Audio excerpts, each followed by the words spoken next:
Drixie Cardema, you are recognized. Thank you, Mr. Chair. Good evening po. Just a manifestation.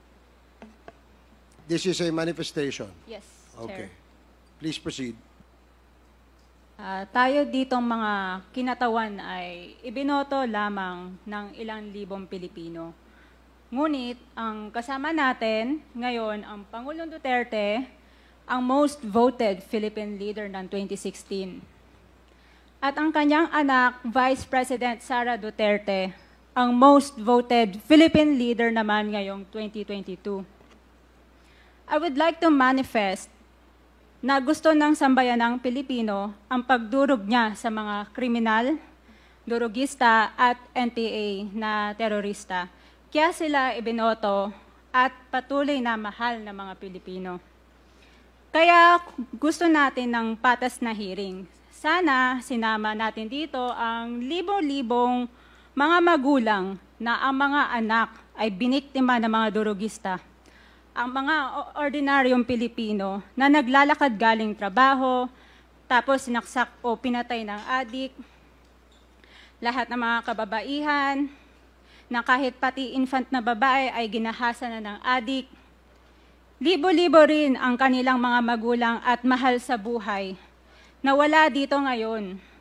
Awang-awa ang mga Pilipino sa mga inosenteng pamilyang na ito, kaya niluklok ng bansa ang Pangulong Duterte. Ang drug war ng Pangulo ay policy lamang.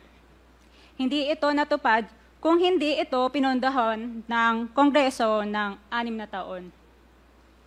Majority pa nga dito sa mga kinatawan ay naka-Duterte fist pa nung buong 6 na taon eh. Ang Duterte Youth Party List po ay patuloy na naninindigan sa Pangulong Rodrigo Duterte at pangalawang Pangulo, Sara Duterte, na naglingkod ng maayos, dumurog sa mga durugista, kriminal at NPA na terorista para proteksyonan ang milyon-milyong Pilipino. Bakit wala nag-iimbestiga dito o nag-iimbita sa atin sa sobrang raming Pilipino na biniktima ng mga durugista?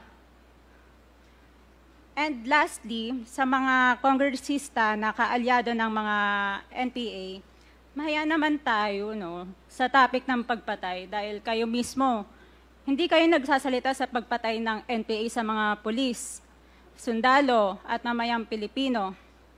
Pati rin po sa mga natitirang resource persons na gusto mag-abogada papuntang ICC, si Attorney Maria Cristina Conti, na kandidato ngayon ng Bayan Muna Party List. Kasama po ang inyong katabi na si Nery Colmenares ng Bayan Muna. Sa NPA, nire-recruit ang mga kabataan para pabagsakin ang gobyerno at pumatay ng mga pulis, sundalo at tropa ng gobyerno. Di nyo naman kinokondena ang pagpatay nila. Ang kinokondena nyo ngayon ay ang dalawang naging most trusted leaders ng bansa na todo effort protektahan ang milyong-milyong mga Pilipino. In support sa advocacy sa Pangulong Duterte, ang Duterte Youth Party List ngayon, Kongreso ito, ang kaisa-isang nagpapanukala ng pagbalik ng death penalty para sa mga rapist, kidnappers, durugista at terorista. In behalf of the Duterte Youth Party List, kami ay nagpapasalamat sa todong suporta ng Pangulong Duterte at VP Sara Duterte sa mga tropa ng gobyerno at sa pagdurog nyo sa mga kriminal, durugista at NPA na terorista.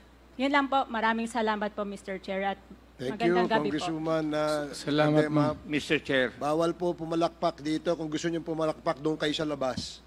Maaari ba?